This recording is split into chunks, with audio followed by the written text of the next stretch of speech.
Halo Perlender, bertemu lagi dengan saya, Jeffrey Polnaya. Sebelum kita lanjut, untuk kawan-kawan yang belum subscribe, yuk kita subscribe dulu. Tentunya agar channel ini semakin berkembang dan dapat memberikan yang terbaik buat kalian. Oh ya, jangan lupa nyalakan bel notifikasi, agar kalian selalu mendapatkan informasi maupun cerita perjalanan terbaru dari saya. Terima kasih ya, jangan lupa untuk bertualang dan salam jelajah.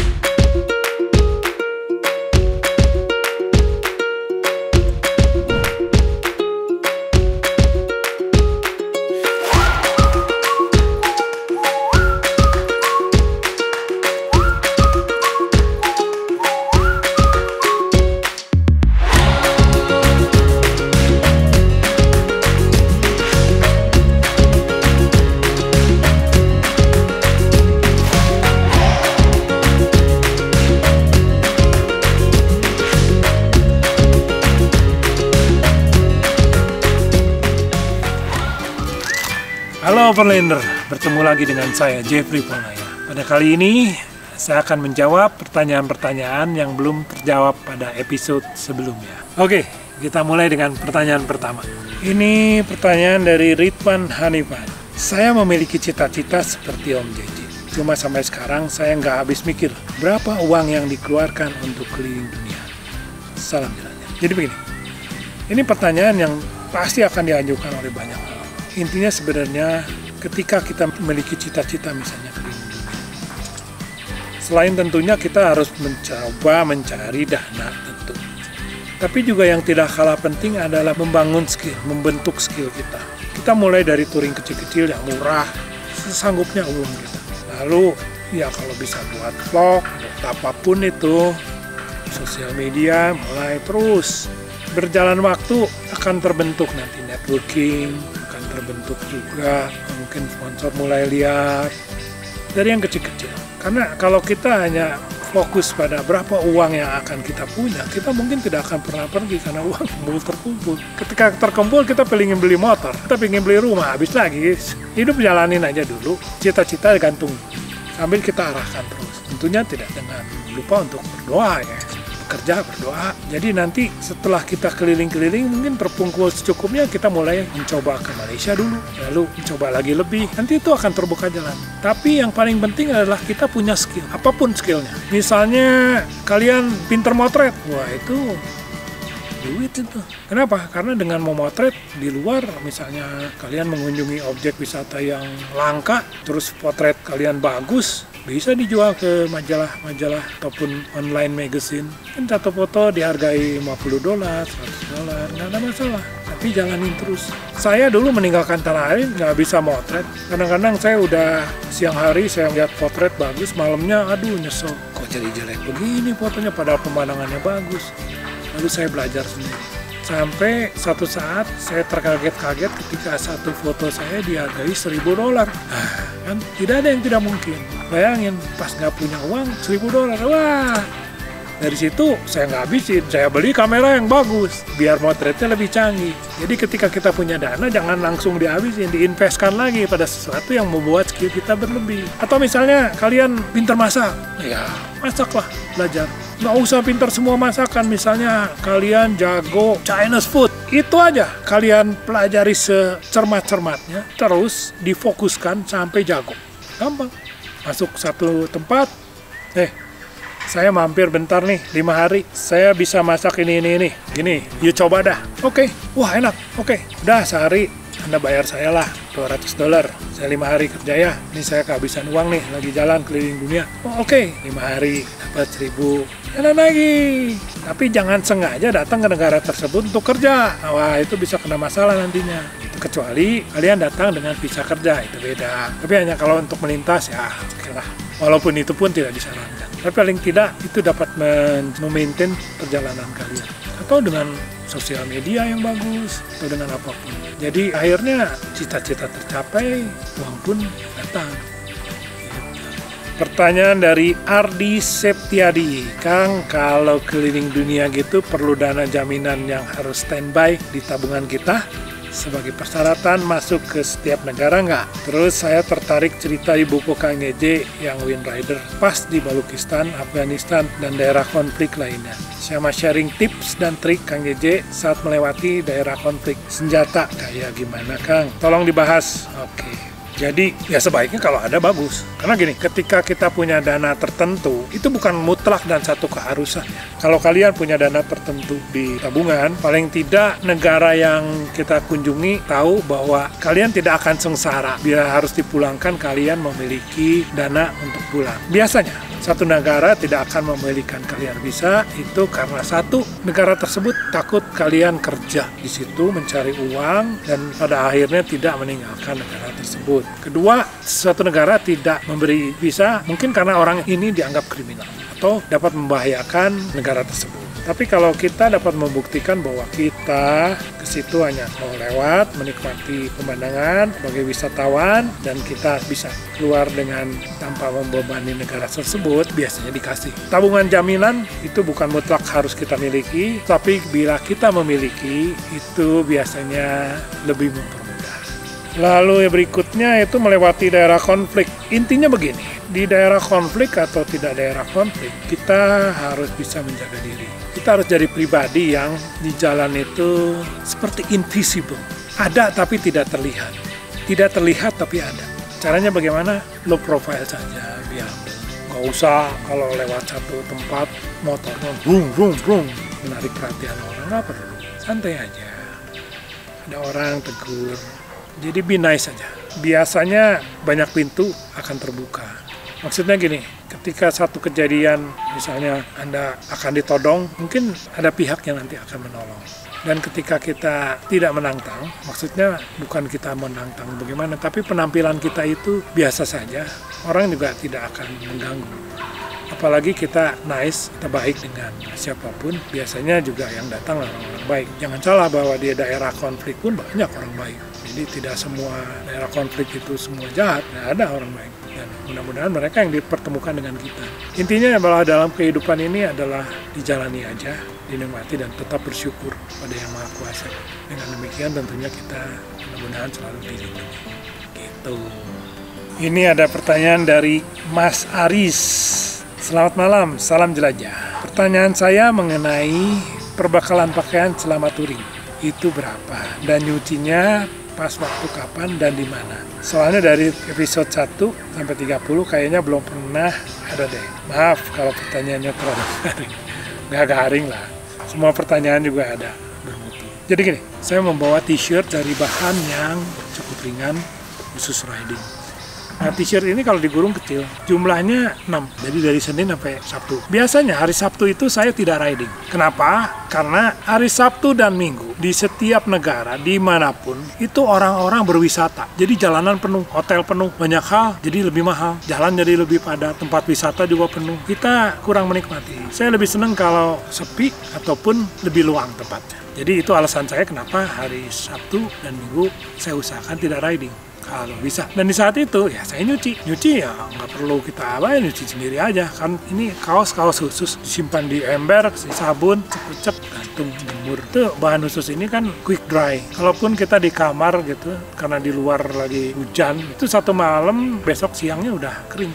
Dan bahannya karena tipis itu jadi kecil-kecil, tidak memakan tempat. Tentu juga saya bawa baju, tapi baju itu hanya digunakan pada momen-momen tertentu. Karena ada pertemuan di kota besar atau presentasi. Yang sering dipakai adalah t-shirt dengan bahan quick dry. Oke ya. Lalu dari M. Aulia Arta.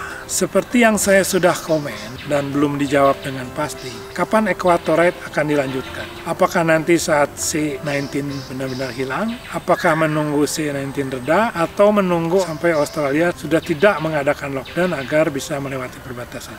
Salam jelajah. Yang jelas sih, jika Australia sudah membuka lockdown, tentunya C19 sudah reda.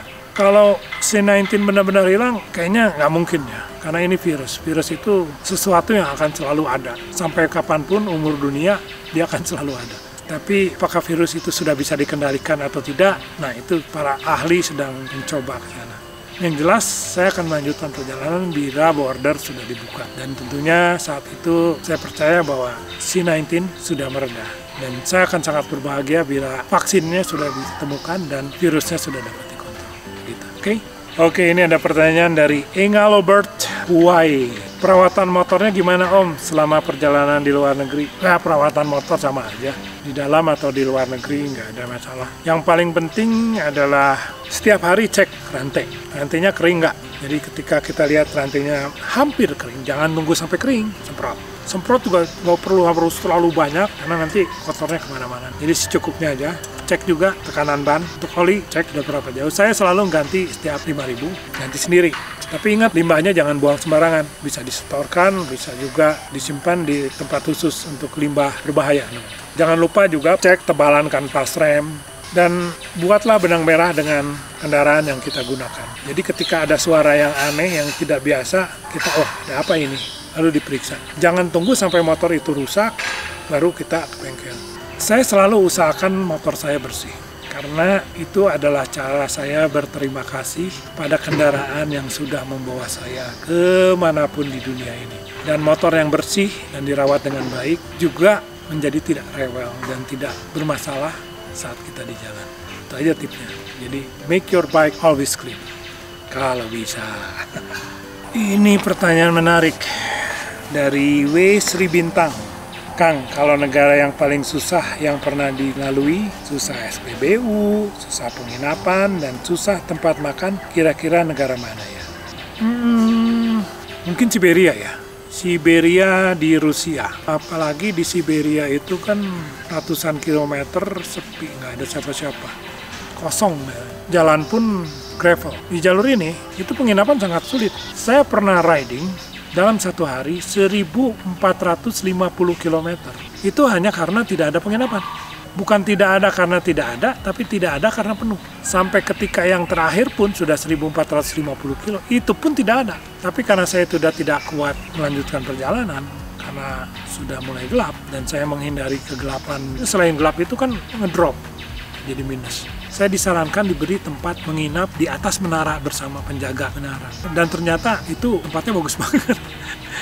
Jadi ya, kalau saya harus memilih lagi, ya saya mendingan nginep, nggak usah di hotel, di menara itu bagus banget. Dan tempat makan restoran juga sulit. Kalaupun ada, itu menunya tulisannya namanya aneh-aneh. Jadi kan di Rusia itu menu pun ditulis dalam aksara Sirilik.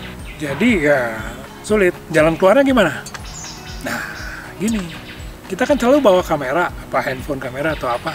Jadi kalau kita melihat ada orang makan, itu makannya kayak enak. Saya minta izin, Sir, apakah boleh saya memotret makanan yang Anda sebelum Anda makan? Minta izin baik-baik, bolehkan kita potret atau menu-menu di etalase. Jadi walaupun kita tidak tahu namanya, kita punya datanya di handphone. Nah ini nih kuncinya ya. Jadi mau makan apa? Saya lihat handphone. Anda punya ini nggak? Punya, oke saya mau itu. Jadi jangan buat kendala itu memberhentikan perjalanan Anda. Justru kita cari akal supaya kendala itu bisa dilewatin. Jangan sampai kendala menjadi masalah buat Anda. Justru dari kendala itu kita belajar menghadapinya dan membuat kita semakin pintar. Oke, pertanyaan selanjutnya. Adventure alami. Kalau pas motor bermasalah di daerah sepi, nggak ada orang, bagaimana Kang? Masalahnya misalnya cukup serius seperti fuel pump bocor. Ini ada hubungan juga dengan pertanyaan dari Yelsiara Gorn. Kang JJ, apa kita perlu skill maintenance motor kita sendiri bila terjadi mogok atau kerusakan pada motor kita? Kalau iya, kasih tips dong, skill maintenance dasar apa yang harus dimiliki seorang pengendara saat motor kita rusak saat touring dan jauh dari bengkel. Memang sebaiknya sih kalau kita punya skill itu akan sangat membantu. Tapi kalau bagi teman-teman yang nggak punya skill, saya saranin jalan dulu sendiri. Sering-sering jalan sendiri. Kalau memang mau jelajah ya, apalagi punya mimpi ke luar negeri gitu. Jalan sendiri. Satu, confident terbentuk dengan jalan sendiri. Kalaupun mogok, kita akan berusaha. Berusaha belajar sedikit demi sedikit.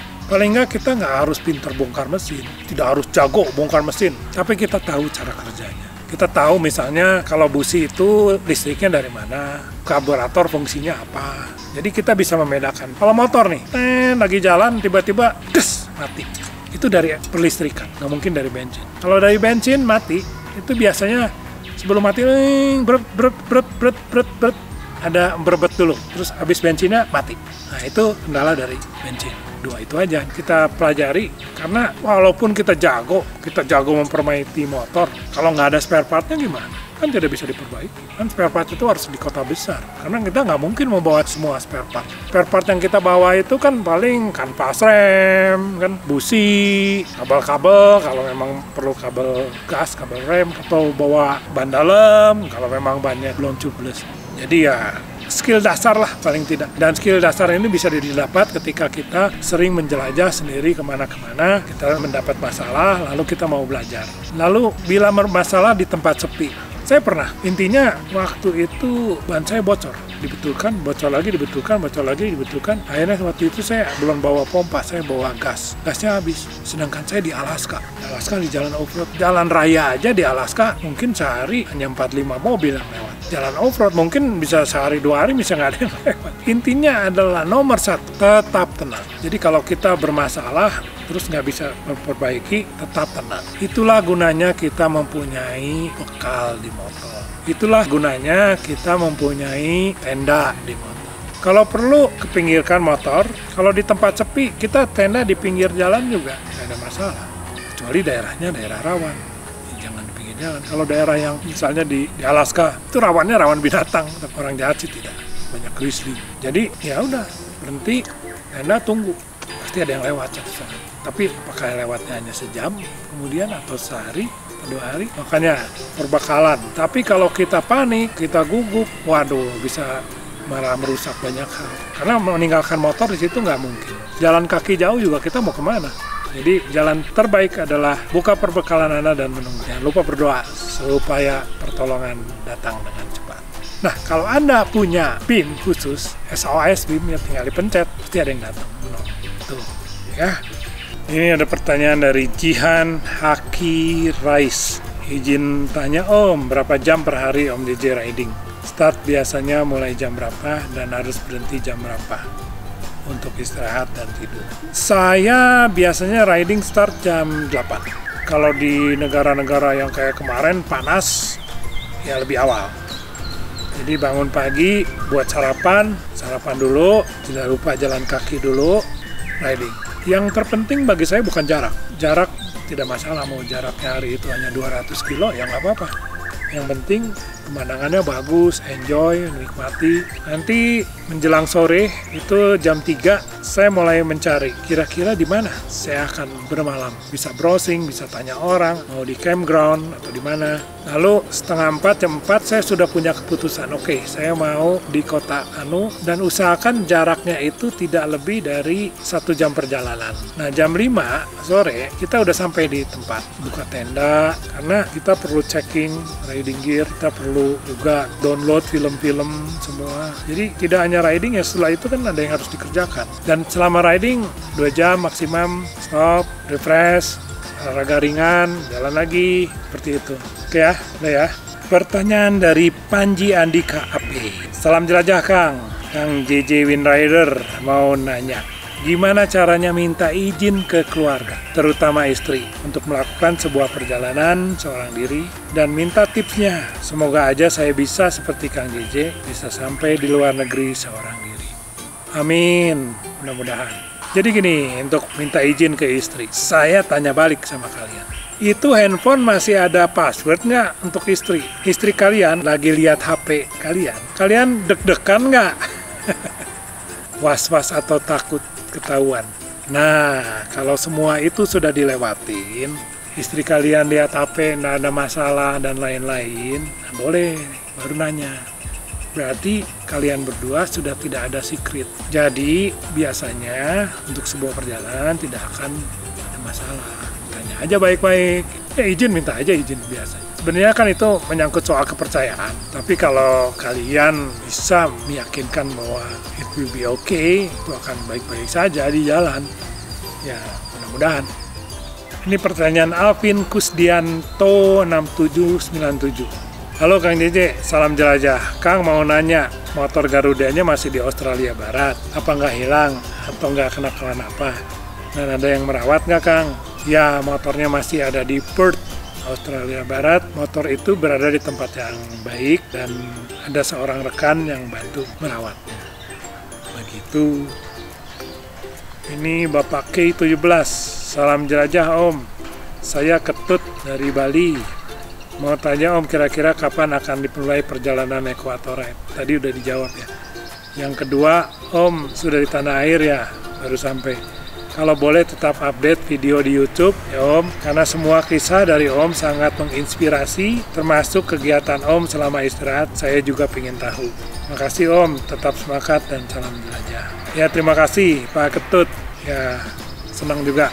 Ya mudah-mudahan saya bisa buat video juga di tanah air, mudah-mudahan juga tetap bisa explore dan berbagi. Ini Jenderal Kumbang, mau nanya Kang JJ, apakah mengganti kartu telepon seluler di setiap negara untuk komunikasi atau roaming? Terima kasih dan semoga lancar perjalanannya. Ya, sebaiknya begitu. Dan kartu seluler itu tidak terlalu mahal ya. Ngisinya biasanya mahal. Handphone saya ada 2 kartu, yang satu kartu yang tidak berubah-berubah, kartu ada di tanah air. Yang kedua kartu di negara yang kita singgahi. Jadi untuk kartu tanah air, kawan-kawan bisa kontak saya. Dan untuk kawan-kawan di negara tempat saya datang, juga dapat kontak melalui nomor lokal. Dan dengan nomor lokal kita cari yang penting ada paket datanya. Paket data ini kita gunakan untuk mengontak. Begitu. Ini Diki Yulianto. Saya pernah baca buku Overlander yang lain jika ingin meninggalkan negara tersebut. Tetapi pada saat masuk dia membawa motor, maka tidak bisa keluar dari negara tersebut kecuali dengan membawa motor. Mungkinkah Kang JJ dapat surat dari KJRI untuk bisa pulang ke Indonesia tanpa motor Garuda? Jadi begini, tiap negara itu punya policy atau kebijaksanaan atau aturan sendiri masing-masing. Mungkin aturan dari Overlander yang dia keluar harus membawa motor itu mungkin terjadi di negara di Amerika Selatan. Karena di Amerika Selatan itu kita tidak menggunakan karne. Di sana kita ketika masuk perbatasan kita diberi surat, kita masuk ke negara tersebut dengan motor. Dan itu hanya berlaku sesuai dengan visa kita. Dengan catatan ketika kita keluar dari negara tersebut, motor tersebut juga harus keluar. Kalau di Australia mereka mengakui karne de pasa endoane. Jadi kalau kita keluar ya nggak apa-apa selama CPD berlaku. Kecuali nanti CPD-nya sudah tidak berlaku. Tapi CPD itu sesuatu yang bisa kita perpanjang, kita buat lagi untuk tahun berikutnya gitu. Bagi saya tidak minta surat khusus dari KJRI untuk dapat meninggalkan Garuda di sana. Karena aturan yang berlaku berbeda. Di Australia, aturan kita keluar harus membawa kendaraan tidak berlaku. Yang penting motor itu tidak dijual di Australia dan satu saat akan keluar dari Australia menggunakan karne de pasa endoane. Gitu ya. Wah, ini pertanyaan dari James Hota Suhut. Salam jelajah dari Medan, Sumatera Utara. Horas. Saya mau tanya bagaimana caranya Om JJ bisa bertahan riding di suhu sampai 43-45 derajat. Panasnya bukan main itu Om, betul panas sekali. Apa tips dan bagaimana cara menghadapi itu? Terima kasih. Di suhu yang panas, usahakan kendaraan tetap melaju. Karena dengan kendaraan itu melaju, terjadi sirkulasi udara. Dan sirkulasi udara itu akan mendinginkan badan kita. Oleh karena itu, kita perlu riding gear yang baik. Riding gear yang memiliki sirkulasi udara, ventilasi udara yang baik. Dengan demikian, riding gear tersebut justru akan mendinginkan badan kita. Lalu jika berhenti, cari tempat teduh di bawah pohon atau di tempat yang terlindung dari matahari. Karena kalau kita berhenti sembarangan, itu sangat panas. Dan saat berhenti itu, badan kita bisa cepat lelah. Jangan lupa untuk selalu minum, walaupun tidak haus. Jadi kita tidak perlu menunggu haus untuk minum. Minum aja terus. Selalu punya target. Di tempat yang panasnya sampai 43 atau 45 derajat, kalau bisa minum 3 liter, 3 liter, 4 liter, 4 liter. Sebanyak-banyaknya. Itu gunanya untuk kita tidak dehidrasi di udara yang demikian panas. Ada satu kunci juga, bahwa kita manusia itu sebenarnya luar biasa. Tapi kita membatasi keluar biasaan kita. Dengan mengatakan kita tidak kuat, ini terlalu panas. Lalu caranya bagaimana? Bersyukur. Walaupun panas, bersyukurlah atas panas itu. Nikmatilah panas itu. Bersyukur pada Sang Pencipta, pada Tuhan. Dengan kita bersyukur, mudah-mudahan badan kita akan semakin kuat. Jadi alam bukan sesuatu yang harus kita tantang. Jangan menantang alam karena kita tidak akan pernah menang. Tapi bersatulah dengan alam, berdamai dengan alam, dan menjadikan alam sahabat kita. Maka kita akan kuat. Oke? Pertanyaan berikutnya, Richard Akira.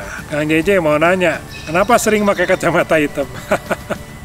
Jadi begini, dalam petualangan saya pertama, sekitar tahun 2006-2007, mata saya minus. Lalu ketika saya sampai di India, saya memutuskan untuk LASIK, menghilangkan minus di mata saya.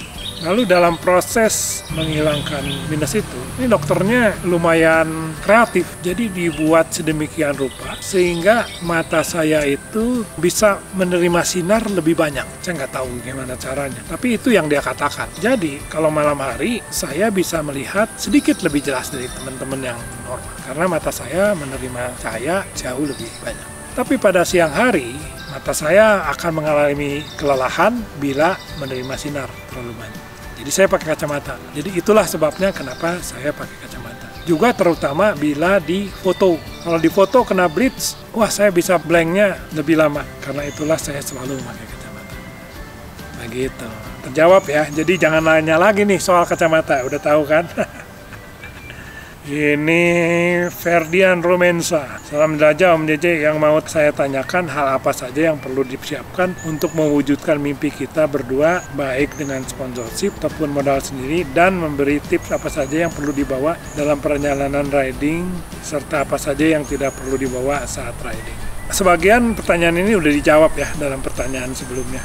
Mengenai apa yang perlu dibawa dan apa yang tidak perlu dibawa, kalian riding dulu. Nanti di situ kerasa oleh kalian. Karena tiap orang itu berbeda. Tapi untuk perintilan, itu yang selalu saya bawa dan ada. Itu penting. Tapi untuk yang tidak dibawa, ya masing-masing akan berbeda. Tapi prinsipnya begini, kalau kalian mau pergi, bawa aja yang pokoknya membuat hati kalian aman. Ketika kalian membawa semua itu, kalian merasa safe, kalian merasa aman.